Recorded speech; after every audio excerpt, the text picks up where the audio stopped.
वज़ीर आला सिंध मुराद अली शाह ने गुल प्लाजा के मुतासरीन को 1 करोड़ रुपए देने का ऐलान किया। प्रेस कॉन्फ्रेंस में कहा कि वाक़े में 15 अफराद जाम बहक, 65 अफराद लापता हैं। उन्होंने कहा कि दो दुकानदारों की बहाली के लिए भी जल्द अज जल्द इक़दाम किए जाएंगे।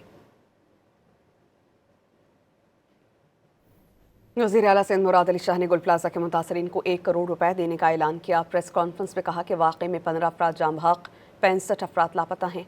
उन्होंने कहा कि दो दुकानदारों की बहाली के लिए भी जल्द अज जल्द इक़दाम किए जाएंगे। वज़ीर आला सिंध मुराद अली शाह ने गुल प्लाजा के मुतासरीन को 1 करोड़ रुपए देने का ऐलान किया। प्रेस कॉन्फ्रेंस में कहा कि वाक़े में 15 अफराद जाम बहक, 65 अफराद लापता हैं। उन्होंने कहा कि दो दुकानदारों की बहाली के लिए भी जल्द अज जल्द इक़दाम किए जाएंगे।